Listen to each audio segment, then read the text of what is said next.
Ladies and gentlemen, at this time we're going to begin the funeral services of Mrs. Leanne Heidi Starr. For those of you who are here, please take a moment to be sure your cell phone's been turned off, and we welcome those of you who are joining us online.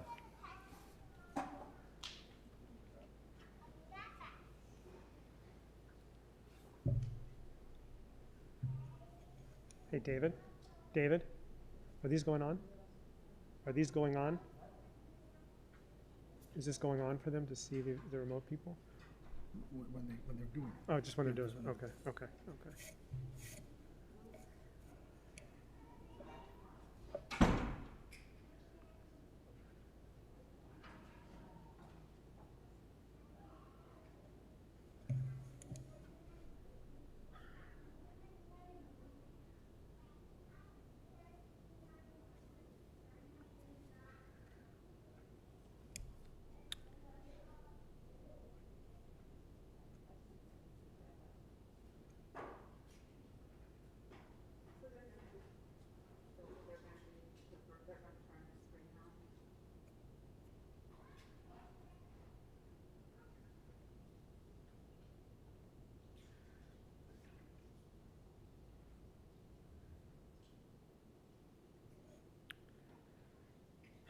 Baruch atah Adonai, Eloheinu melech ha'olam, dayan ha'amet.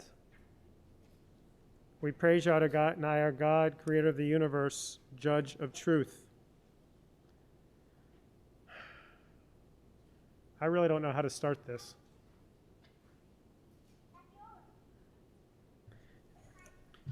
We go through life and we know that inevitabilities are going to happen, and yet we don't expect the inevitable to happen, especially when it's not supposed to happen. We were at Minyan Shabbat morning Saturday morning wondering where Leanne was, and a few hours later I got the call from Amy. This morning I woke up with, very rabbinic of me, I'm sorry to say that, with what we say when we walk to the grave, Hatzor Tamim Po'olo Ki Kol Drachav Mishpat, that God is sure, our immovable rock. And I started thinking it, as I mentioned to the family yesterday, in a different way. What happens when that rock in your family, when that rock in your life breaks apart so incredibly suddenly? And all of a sudden there is a shift in your world that you don't understand, and what you thought you knew, when you thought you knew how to walk and to be, isn't anymore. What do you do? I think that when it says God is sure our immovable rock, it's to say that there is nothing for sure out there except for that which is beyond us. And when we are hit and confronted with moments, we shouldn't be here. When we're confronted with what has become a new reality, all I can say to all of you, as someone who cared about Leanne deeply, your earth has shifted. The earth has shifted. And it's going to take a while to learn how to walk again. But you are not walking alone. Even as you feel alone in the crazy going on in your head, there are those of us who are here who will walk with you and even for you when you need it. It's with that I begin. Adonai ma adam pededa ehu ben enosh vat chashvehu. Adam lehevel dama yamav ketzel over. Baboker yetzitz v'chalaf le'erv yamalel v'yavesh teshev anosh ad dakav v'tomer shuva v'nei agdam. O God, what are we that you take knowledge of us, or that you make account of us? We are like a fleeting breath, our days are as a shadow. In the morning we flourish and grow up, in the evening we are cut down and wither. You turn us to contrition and declare, return to me, oh, that we were wise and would consider our final end. The glory of humanity resides with us, the living in eternal memory. We endure forever in the heritage we leave behind. The words of Psalm 121, Esa Enai.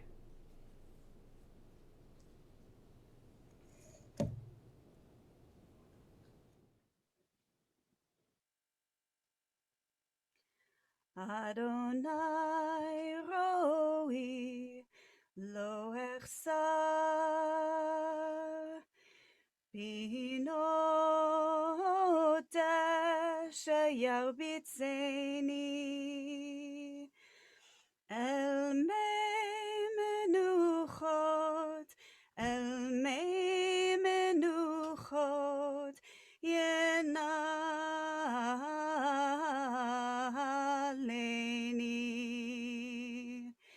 nafshi yeshovev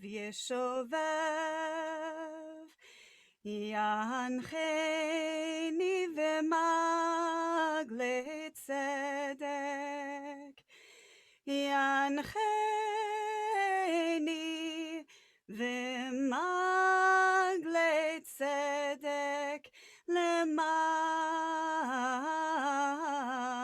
shemo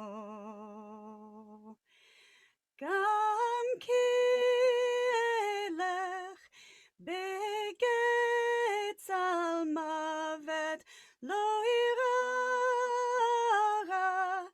ki ata imadi shivtecha umishantecha hema yenachamuni taroch lefanai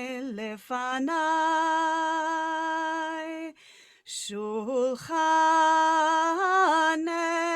yetzorerai deshanta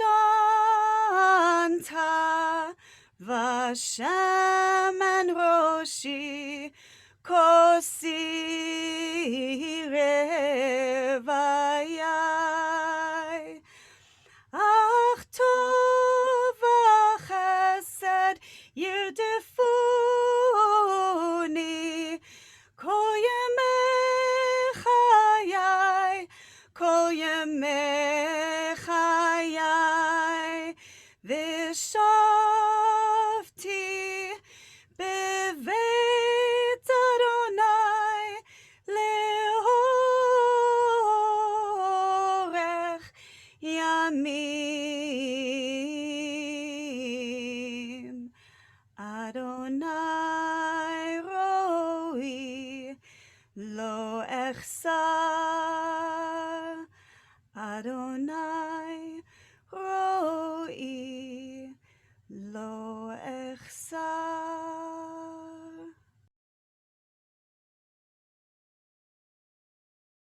The Lord is my shepherd, I shall not want. He maketh me to lie down in green pastures. He leadeth me beside the still waters. He restoreth my soul. He leadeth me in the paths of righteousness for his name's sake. Yea, though I walk through the valley of the shadow of death, I will fear no evil, for thou art with me.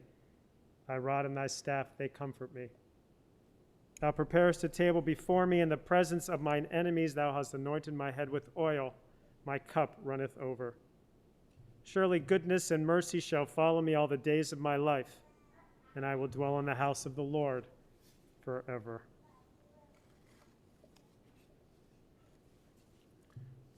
From the pen of Gwendolyn Brooks,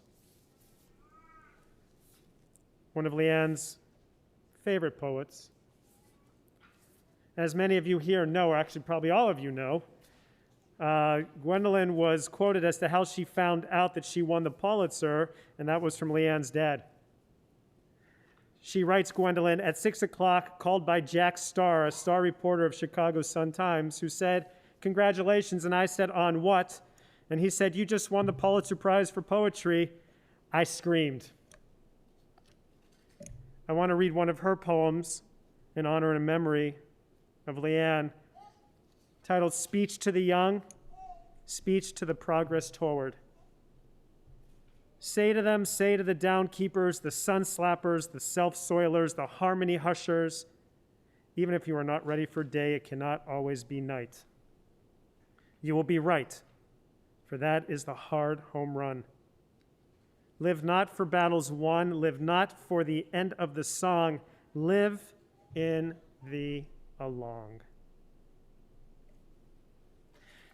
And that's part of what makes us being here so incomprehensible.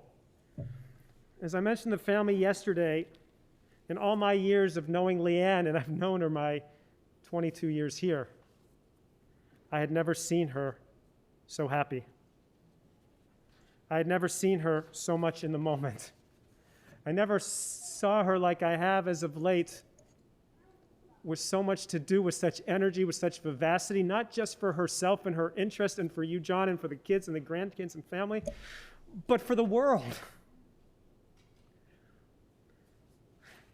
At Hakafah, if we needed a challah, she baked it. It was very good.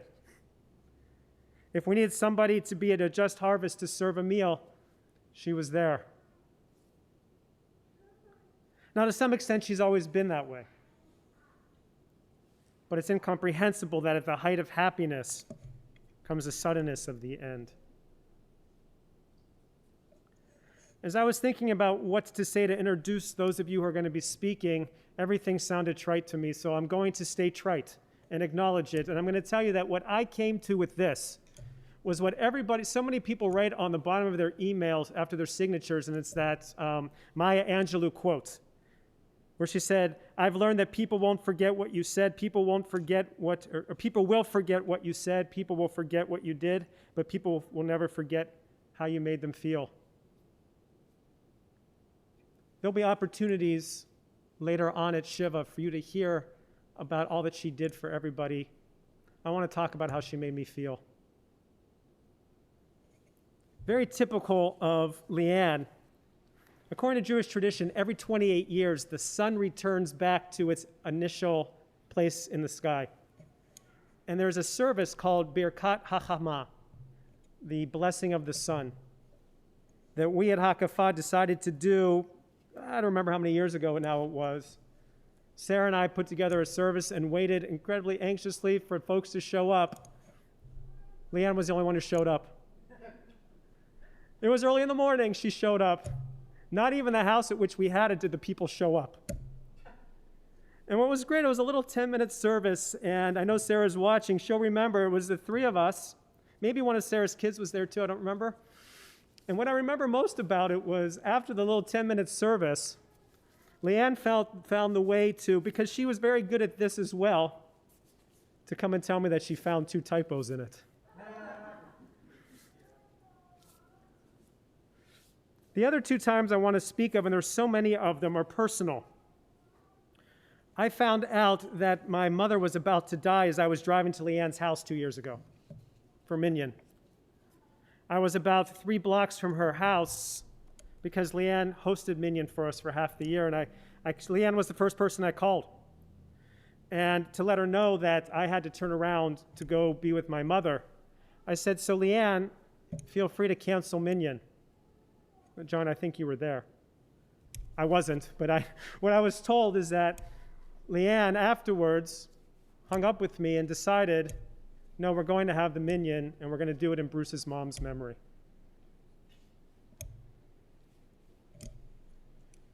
The other one was when we went on our Israel trip in 2010, Leanne and her roommate, Claire Golding, took a liking to my middle son, Noah, and took him under their he was 10 years old, 12 years old at the time. So much so that when Noah became a bar mitzvah a year later, she was one of the few people who drove up to summer camp in Wisconsin to be there for his ceremony, which she then photographed and made into a wonderful book that we still have to this day. I share these with you because there's so many of these, and no, this is not about me, this is about Leanne, but it is about each of us because it's how she made us feel. You each in the family now, a number of you and friend Amy, you're going to be sharing ideas, thoughts, and memories of her. Those are going to be wonderful memories. Know that each of us is going to feel her in our own way. How she touches us through your words, but how she touched us even more through our lives and hers, and how they interacted in sometimes the most mundane of ways.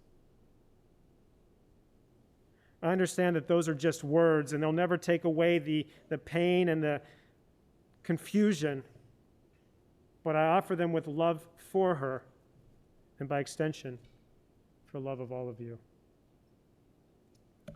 We turn now to your words. 1 John.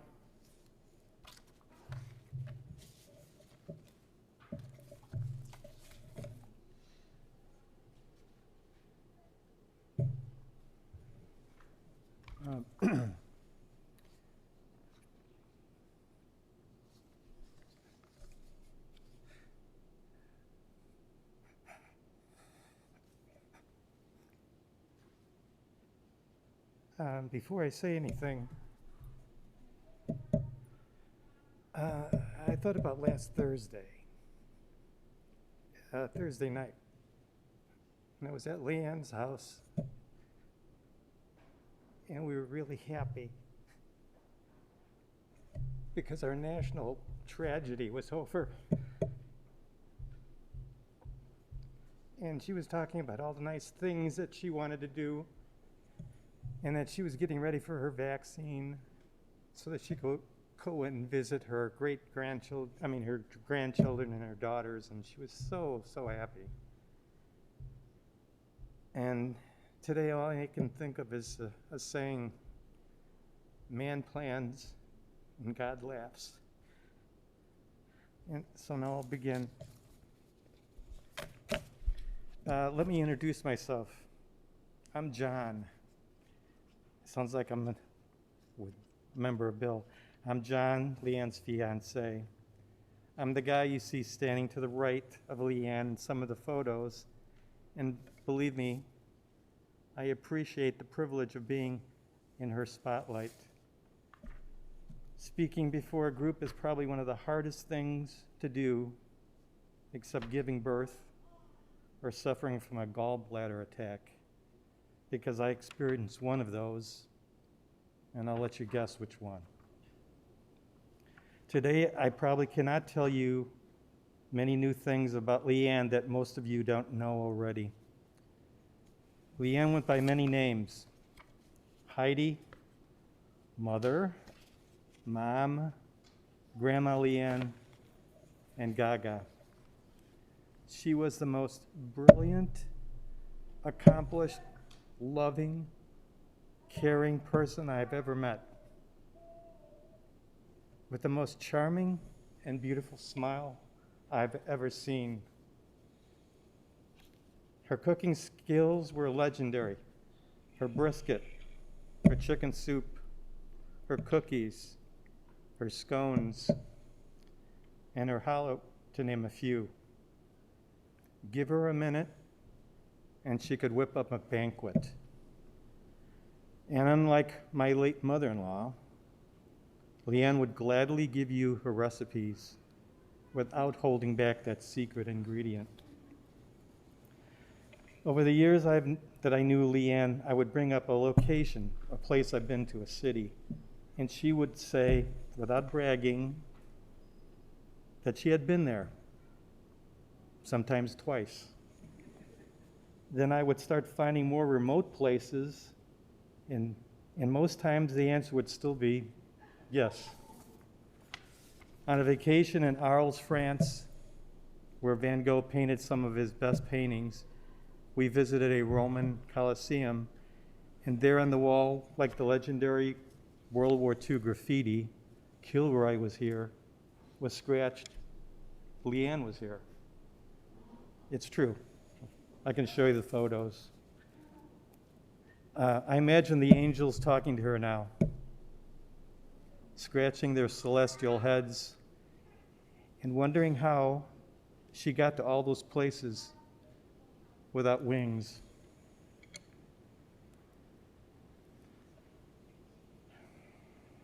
I'll stop here since the others that follow me will have better stories to tell, but I'll finish with this point. We met on Match.com, one of their success stories. We didn't have to go far. We lived 5 blocks from each other, but Match was where we connected. I would say she texted me first because in the long run I was too shy. We followed Match protocols. I texted, we should meet for coffee. She texted, great idea, let's walk my dogs. I thought, who's in control here? But we set a time and met on the July 4th, 2014, in front of the Wilmette Library.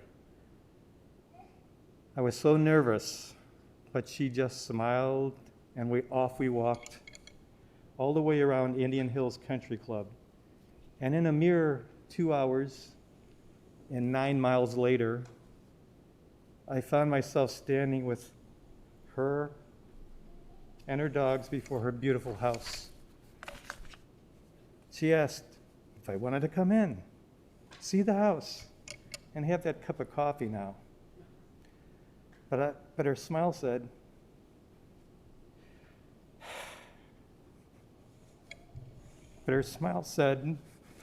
how would you like to spend the rest of your life in love with me? I paused a second and responded, it would be my honor. Thank you.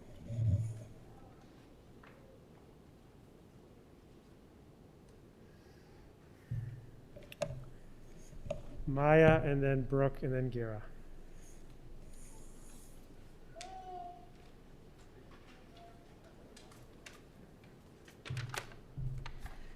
I'm going to read straight from this because I think it's the only way I can get through this. My mother was the friend and mother to all, an organizer of everything. If you were introduced to her, you quickly found yourself exchanging phone numbers and setting up times to meet, chatting with her over the phone or subscribe to her blog, which is how our friend Trish ended up going wedding dress shopping with her.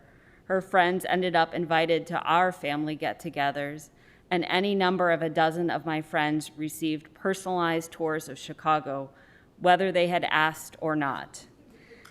She wanted to be involved in every aspect of our lives and insisted both on full itineraries when going away on trips, as well as a key and alarm code to the house. She often showed up unannounced and would let herself in, or would call to let you know she was only a few minutes away. She sent wedding and baby gifts to all my friends, insisting that they not send cards in return. She was this way not just with friends, but with anyone she met. Shortly after we moved into our first house, I asked her to be there to meet the plumber.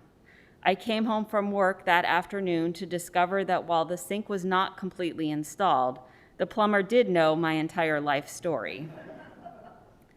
She was so proud of and excited about her grandkids and quick to tell everyone she knew and many people she had just met about them. The first of her children, but the last to have kids, I will most miss all the motherly advice she would have passed on. With the exception of a few caterers who could not live up to her impossibly high standards, anyone who met her remarked on how much they loved her and found her to be amazing. She was always there for whatever you needed, whether that was editing school essays, making a dress once overnight for a high school dance, as a chauffeur or tour guide, often at a moment's notice, party planner and interior designer, writer, teacher, personal shopper, photographer, chef, architect, mother's helper, grandma, and babysitter. She taught English at Colby College until, as she would often relate, she had to bring us to class one day and found my sister Brooke and I walking on the tops of desks. After that, she devoted herself to her family until she had enough time to build up a highly productive and successful career as a writer and editor. Most recently, she started a blog, which of course all my friends subscribed to. She loved adventure and travel, having lived with my dad in Taiwan and China in the late 70s, early 80s, and we had made plans shortly before the pandemic to go to Denmark with her as our default babysitter and travel companion. She was a lifelong champion of progressive causes and passionate about politics and women's rights, and was so excited to see Biden sworn in and to witness the first swearing in of the first Madam Vice President. She was the only mother I knew who went by her own last name, which, while embarrassing at the time, made me proud so much later. She was a role model to her daughters and my daughters. She taught me how to determine the number of syllables to a word, how to correctly use commas after telling me that I killed them, how to sew, the correct etiquette for wedding gifts and thank you cards, and how to correctly hold my baby. From her, I inherited my love of reading, my inability to nap, and my competitive streak when completing the New York Times crossword puzzle, which I refused to ever do with my husband. She did it all and did it well, although she was quick to tell you exactly what you were doing wrong and how to do it right. There was no way but hers. Thanksgiving was my holiday for the past 8 or so years, but while I was ostensibly in charge and would tell her what dish to bring, she would inevitably make 4 others on the list, plus 3 more not on there. She was quick to boast that she routinely achieved Queen Bee status doing the spelling bee in the New York Times, all before she got up for the day, as she was also fast to point out. The only thing she did not do well was driving or directions, although she would never own up to it. It was a family secret and frustration, and it was only upon heading out for a college tour alone with my mother I discovered for the first time something I could do better than her. We had already booked her out to babysit Memorial Day weekend, to which she had enthusiastically and almost immediately responded with, "Count me in." Prior to COVID, she was our backup babysitter and go-to when we needed a break or to get out.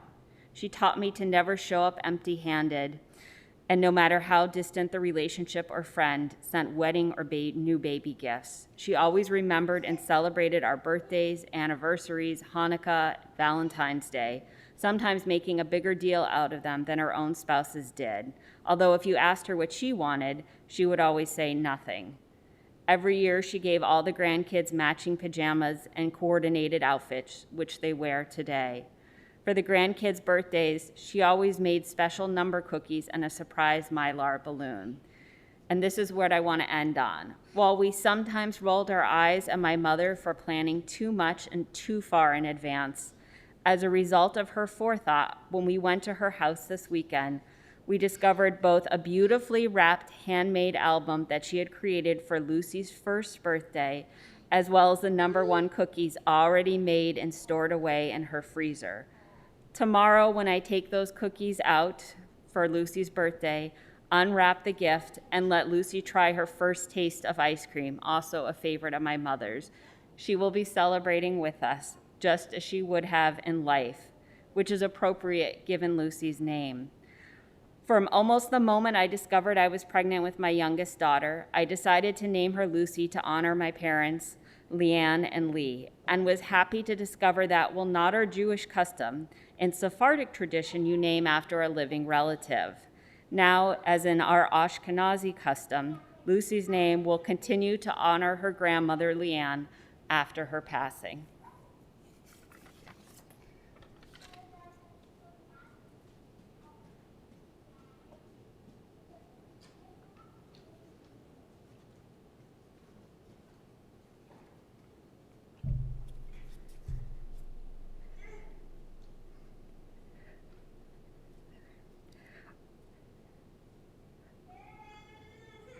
Over the last few days, I keep thinking I didn't have enough time with my mom, but no amount of time would have been enough, because she was my mom, and because she was who she was. Not a day went by when she wasn't helping someone with something, as most of you already know. She was our biggest cheerleader, our editor, our sounding board, our everything. As a mother now myself, I am amazed by everything she did for us, which we took for granted as children. She would cook our food from scratch, sew our clothes, edit our essays, design and make our Halloween costumes. And she didn't seem to slow down as she aged. She continued to sew quilts for her grandchildren, make their baby books, and their Halloween costumes. She could be a grandma with them in ways that I didn't know how to be a mom. My mom had a fearlessness that I did not inherit, but always admired. She and my dad lived in China with me and Maya when we were both under 4. While there, she taught English classes at a US military base. After she learned you needed a military ID to buy items at the commissary, she proceeded to forge a US military ID and use it to buy ice cream. She was always so busy taking care of other people and rarely let others take care of her. When my husband Gautam and I bought our first house, she helped us every step of the way. We decided to remodel the kitchen before we moved in, and pretty quickly my mom took over the project, much to our relief. She designed it. It ended up looking remarkably similar to her own kitchen, and she even lived in our basement for more than a month to oversee the work. During that time, she made more friends in our town than we have after 4 years there. Then, as a moving-in present, she not only bought us a dining room table, but also, upon learning there were some small defects in it, managed to complain so effectively to the company that they sent a new table and told her we could keep the old one as well, as long as she didn't contact them again. My mom had a love for words. She wrote for publications in Maine and Chicago. Until this week, I thought she'd be editing my children's college admission essays in 12 years, as she did with our essays and many of our friends and families. The last time she was visiting us in New York, which was over a year ago because of the pandemic, she and Gautam discussed how they had both recently started playing a word game, Spelling Bee, in the New York Times. Over the next few days, they would discuss their scores and then eventually compare words to try and collectively reach Queen Bee status, the highest level you can attain. After she went back to Wilmette, this continued over text for a few weeks until she started being able to reach Queen Bee status on her own. Then she'd just text Gautam, Queen Bee. When the COVID restrictions began, my mom stayed as busy and creative as ever. She started writing for her grandchildren, a daily newsletter written from the viewpoint of her dogs. In fact, these doggy diaries became a little too popular with my kids, who demanded new installments quicker than she could put them out. Undaunted, my mom cheerfully enlisted guest editors. In addition, she gave online talks for the Chicago Architecture Center. She took Zoom belly dancing classes. She listened patiently while my son read to her on Zoom. And she organized special storytime Zooms for all her grandchildren, complete with props and acting roles by John. We will never be able to fill the hole her passing leaves. I wanted to close with some memories from my last in-person visit with her.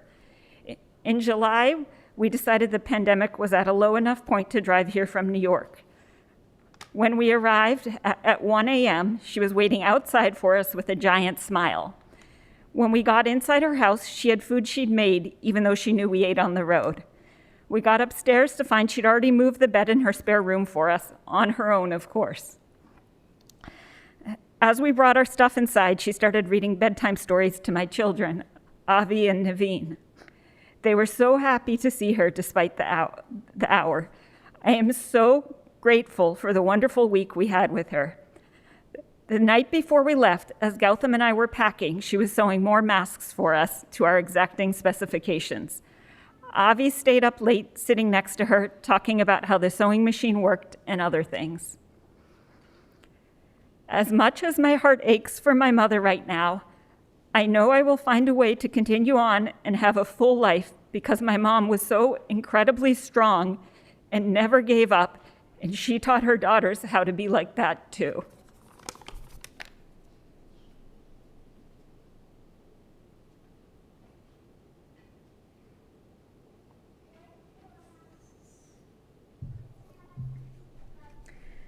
If this last week, within this last year, has taught me anything, is that life as we know it can change suddenly and unexpectedly. Perhaps then it should not come as a surprise to me that some of the very things I viewed as mild annoyances last week's, I am desperately clinging to this week. My mom was a talented cook, and I took delight that she sent me off with a binder of her famous recipes when I entered my junior year of college and got my own apartment, just like she had my sisters before me. I will never forget the series of frantic phone calls she calmly guided me through that year. I would call her right at the brink of disaster. The challah always required more flour than the recipe implied. Yes, it does make enough to feed an entire congregation. Perhaps that should have been more clearly indicated. No, the soup isn't ruined, just let it simmer more, and so forth. As the time went on, this binder system was not current enough for my mom's ever-expanding recipe collection, so she started a Dropbox folder instead. I rolled my eyes in exasperation every time I had to pay to increase the memory of the storage space because she had found another winning recipe, but I am beyond grateful for each and every one of them now.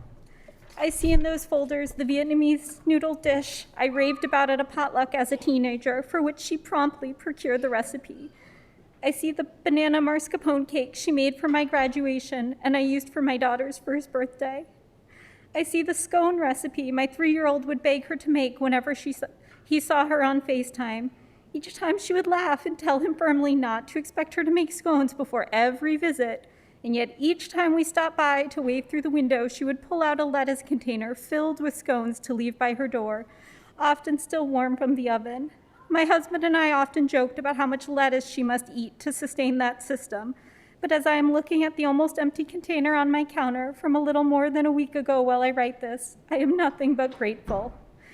I even received an update from Dropbox on Sunday that she had added more recipes to the folder.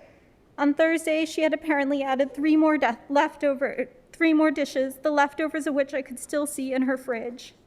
I love that she was so excited to share something she enjoyed with us, that she wasted no time at all in posting it. She shared other things with us as well, like some truly exceptional Halloween costumes. Unfortunately for us, when we were younger and had not yet learned to start petitioning for a particular theme well in advance, she would let her imagination run wild and build the sort of fantastical costume that only she could envision. As a result, I will never forget the year I spent trick-or-treating as a mailbox. To be fair to her craft, it was so beautifully done it was displayed in the post office for a full month afterwards. All the same, I made it very clear in August of the following year I wanted to be a princess that year for Halloween, and she complied with just as much enthusiasm. Her amazing sewing skills carried on throughout the years in many different forms, making dresses for us when we were little and quilts for each of our kids when they were born. When COVID hit, she was dropping handmade masks off at my door long before they could be found elsewhere. When we stopped by outside over the summer to say hello, and get scones, of course, my 3-year-old asked her to make a mask for his stuffed animal too so that his bunny, quote, wouldn't get the cold. She ran inside and made a Peter Rabbit a mask within minutes.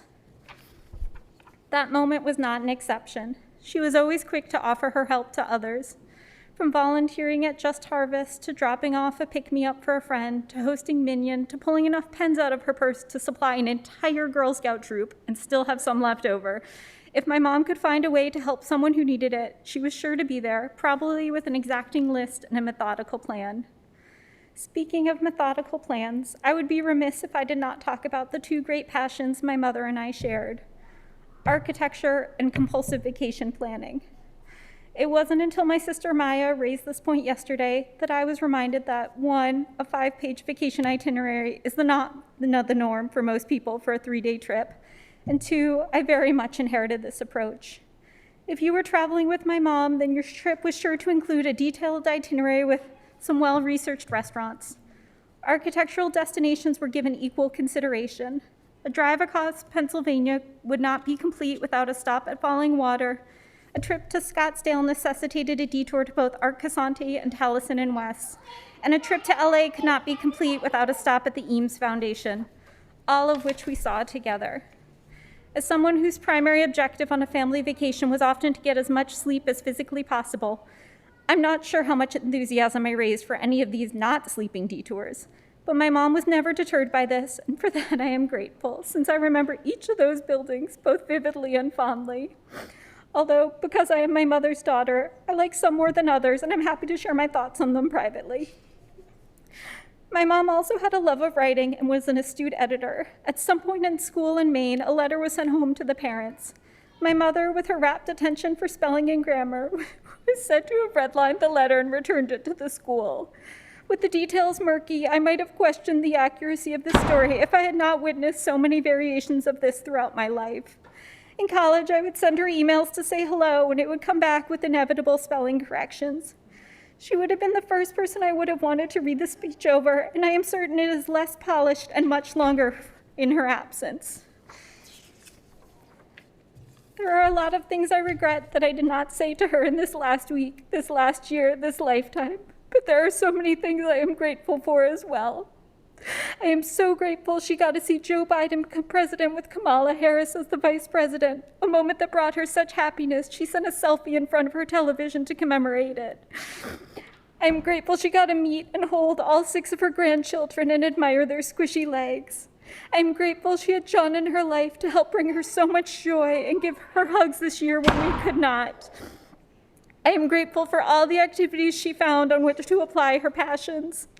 I am grateful for the opportunity she had to share her generosity with others. I am grateful for each of the friends with which she worked hard to maintain connections. And I am grateful she leaves some beautiful writing behind so I can read some of her thoughts on questions I never thought to ask her. I am beyond grateful that she will always be my mom and for all these beautiful memories she has left behind that we can cling to now as we try to make sense of her sudden departure.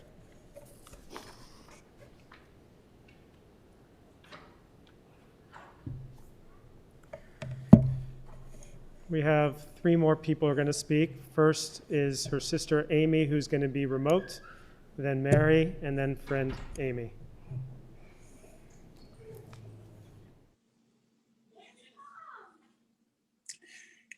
My name is Amy Starr. I'm the oldest of the Starr siblings, followed by Leanne, Mary, Natalie, and Vincent. Growing up, Leanne and I shared a bedroom for most of our childhood. Leanne and I were a lot like Oscar and Felix of The Odd Couple.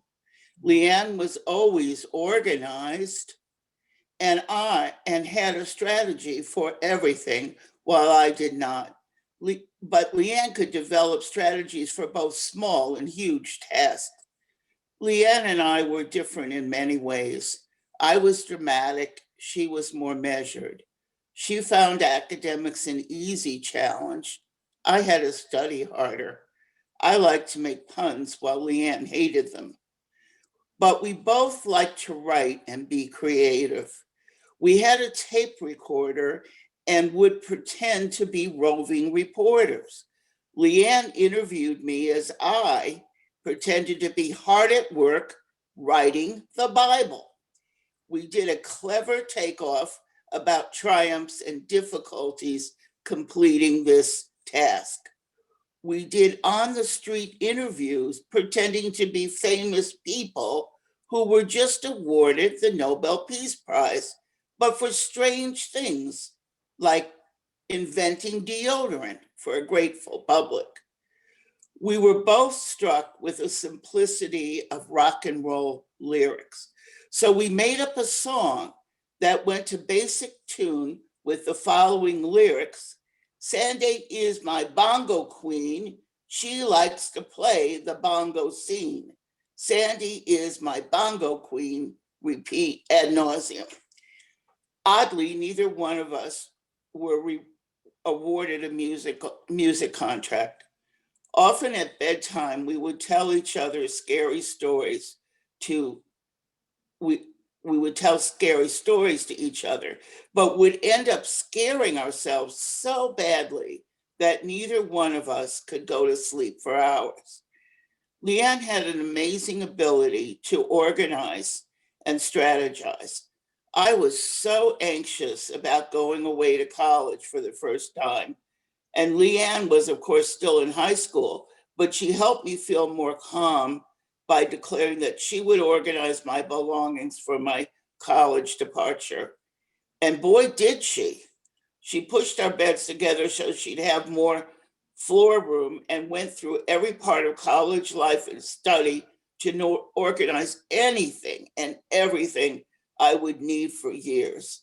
I've never been so well prepared for college as I was under Leanne's deployment. The Starr family scattered as we grew up, going to different states and having immediate family needs take priority over family of origin. But in the last few years, our family of origin was already reconnecting. Leanne, of course, organized Zoom sessions with us 5 adult siblings. We had some wonderful laughs and shared memories with each other. I was very touched by the celebration of my 75th birthday on Zoom, hosted by Leanne. In 2019, Leanne and Mary drove out to see me in North Carolina, where I am living, to check on me as I had just been diagnosed with a serious and chronic health condition. I was so moved that they both came, and our visit was wonderful. It was so joyful to feel loved and embraced by my visiting sisters. Leanne, Mary, and I had a delightful time together in Asheville, and some of the time seemed like a link to our past and to the good times of growing up. Leanne was an amazing tornado of activity. She adored her children and her grandchildren. And Leanne was so joyful in her relationship with her fiancé, John. Every new photo she sent me saw her grinning with happiness. Leanne had so many interests and followed so many causes and creative projects with great energy and joy. Leanne's sudden death was completely shocking to us all. We did not have an opportunity to tell her how much she meant to us all. We did not get to say goodbye. Leanne lived her life to her fullest, exploring all avenues of her interests and her passions. So I say to all of you who loved and admired Leanne, go out, embrace life fully as Leanne did. Leanne would just love that.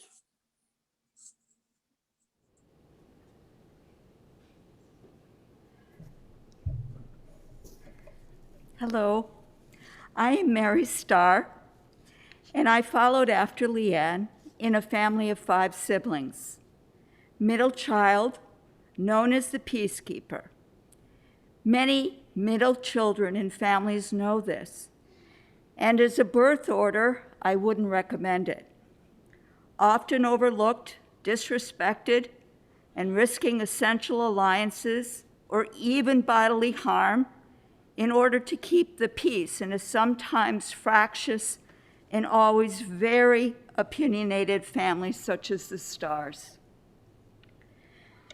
Leanne was my sister and my friend whom I deeply loved and admired. She was a woman of so very many talents, parts, and depth of feeling. But when I look back on it, she was made up of these 3 very basic elements: love, kindness, and light. Love. Love of family, friends, and community. She was at the center and central to every family celebration, family gathering, family emergency, and family connectedness. She loved her many friends, writing, literature, art, design, architecture, history, theater, travel, dance, cooking, baking, quilting, and of course, her spiritual community. A true Renaissance woman. Kindness. I would venture to say that everyone participating in this service for Leanne today has been a grateful beneficiary of her kindness and generosity. Acts of kindness, both simple and grand. if it was a home-baked, scrumptious cake delivered on your birthday, a healing pot of hot soup if you were sick, the giving of some indispensable tool or equipment she thought would make a job easier, or even an interior space custom designed for you. The list goes on and on. I will never forget her personally chauffeuring me to and from Midwest Hospice in Glenview, staying by my side so I could say goodbye to a dear friend in her final days, whom Leanne did not know. Light. Leanne embodied the light that shines on all things in this world. If it was a cause or a belief that she strongly believed in, a demanding or menial task that needed doing, she would roll up her sleeves and just do it. She wouldn't waste any time. She absolutely believed anything could be accomplished with good planning and effective strategy or method and energy. She had an abundance of energy, as much or more for a person half her age, and that too was her light. In these last few days we have all been experiencing, in the wake of her loss, I have been constantly and delusionally looking for any physical manifestations of Leanne's presence in order to combat the cold, hard reality of her absence. Being in her company was not only very enjoyable, but for me, her serene and calm presence always provided a certain comfort and reassurance. But I do see Leanne in the love, in the kindness, and the light. I see traces of Leanne in her beloved daughters and grandchildren who remind me of her greatest legacy. When I look at John, the great love in her life, I am reminded of every picture of them together, exhibiting so much love and happiness as a couple and in just being together. John, I am so grateful for you making Leanne so incredibly happy. And finally, if I may, I want to read a short poem by the late John O'Donohue called Beloit, or Blessing, especially in memory of Leanne and for all of us. On the day when the weight deadens on your shoulders and you stumble, may the clay dance to balance you.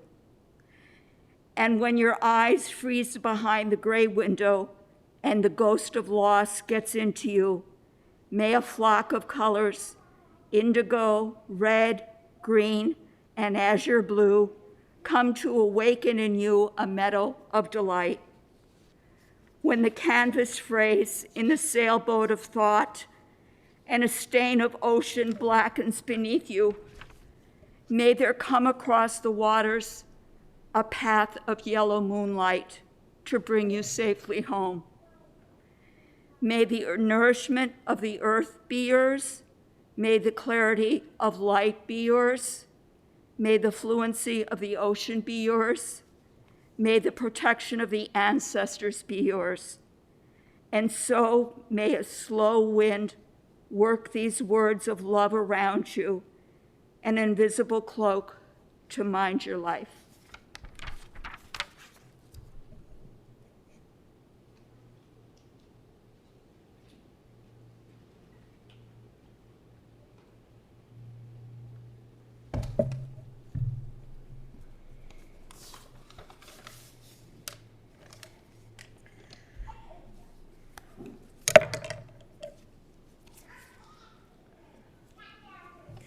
I always felt such a mix of excitement and delight about seeing Leanne.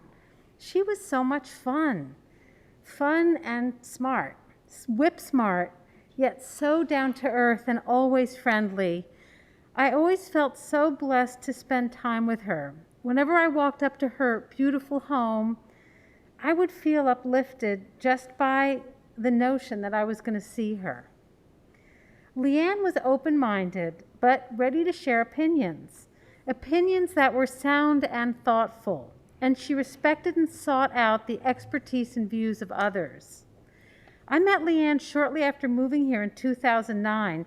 I think Rabbi Elder introduced us after a service because I was working for a bank and Leanne was looking for some help with a financial question.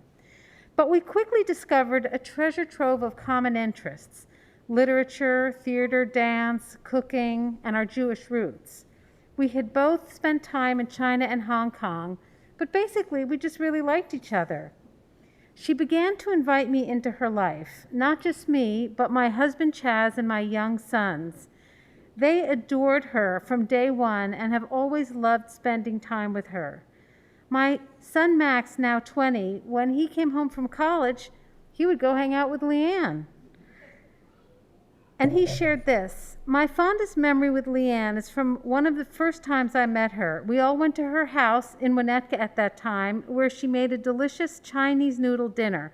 I was fascinated by all the art she had, and she told us an incredible story about taking a long train tour around Asia. My other son, Jasper, remembers that once in the depths of winter, Leanne took us downtown for her chilly walking tour of Chicago. She pointed out her favorite building details and the deep history of their design.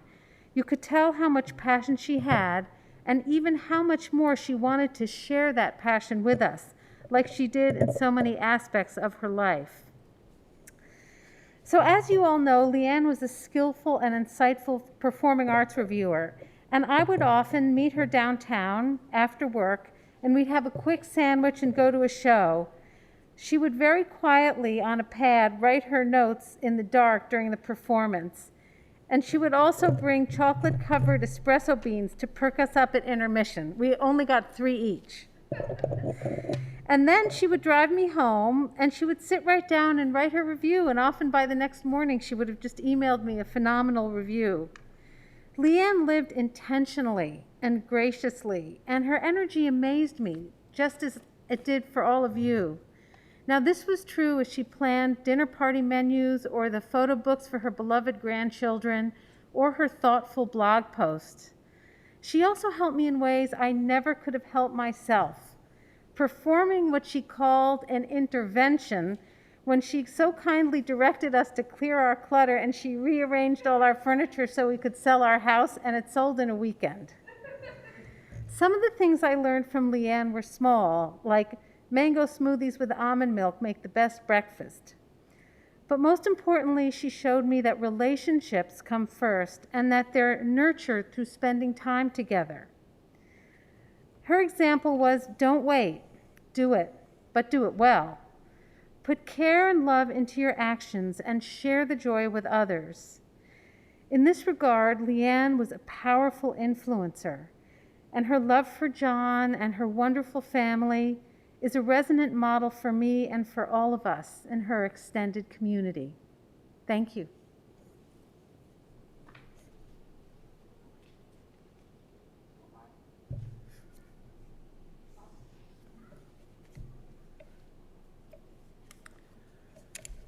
Sleep well, Leanne. Sleep well.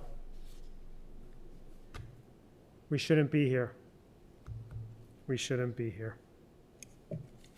Amen. For those of you who are able, I'm going to ask that you please rise.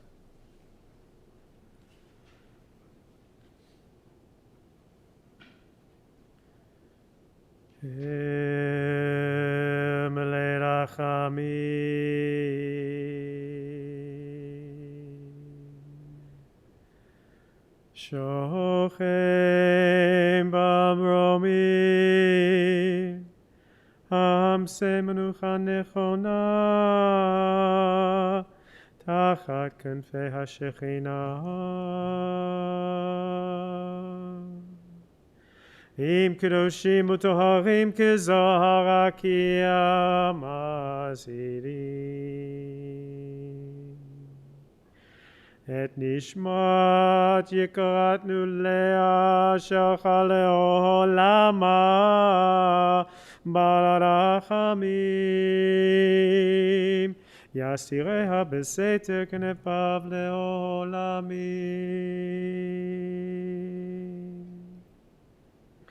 ויצרור בצרור החיים את נשמתה אדוני הוא נחלתה ותנוח בשלום על משכבה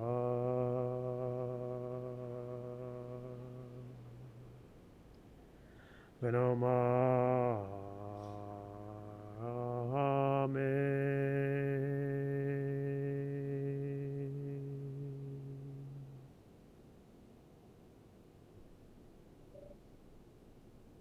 Compassionate God, eternal Spirit of the universe, grant perfect rest in your sheltering presence to our beloved Leanne, who has entered eternity.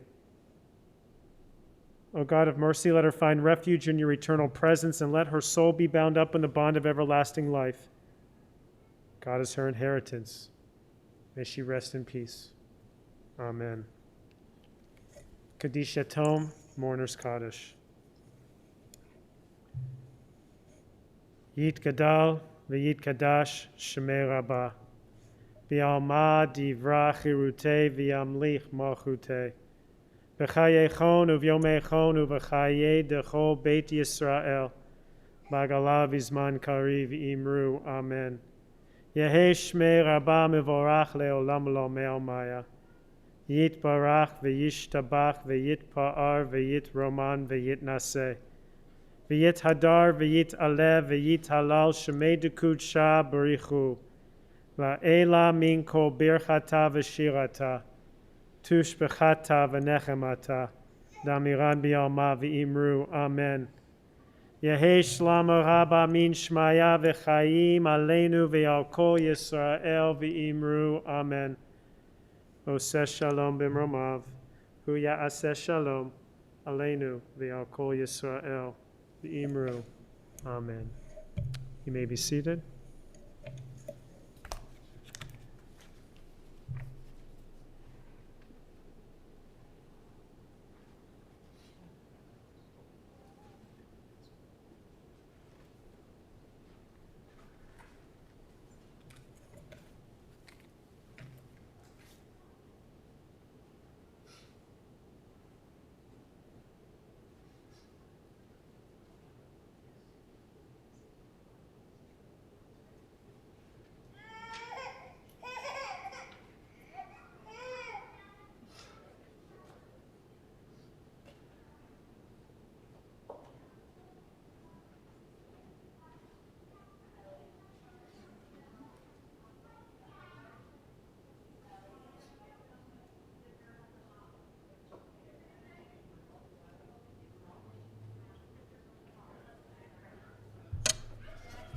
Ladies and gentlemen, at this time, the rabbi and the family are going to place some ceremonial earth from Israel on the casket, then we'll continue with more information.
As the earth is being poured, for those of you who are online and for those of you who are here, memorial contributions in her memory to the New Trier Township Angel Fund or the Fair Fight Act Blue would be appreciated.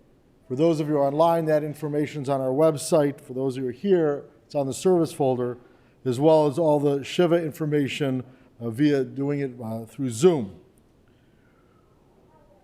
We want to thank the over 150 screens and people that are watching online for attending. And this concludes the service. You may return to your cars. We now are going to turn off the live stream.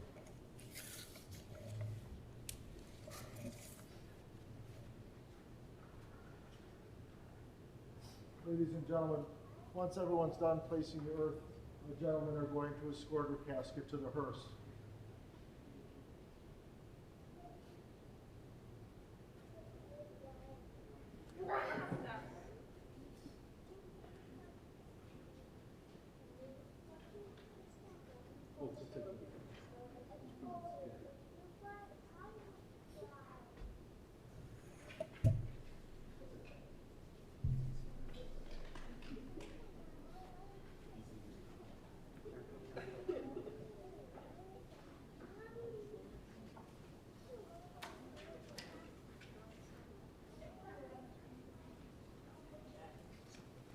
Look out, guys. Look out, guys. Coming through here.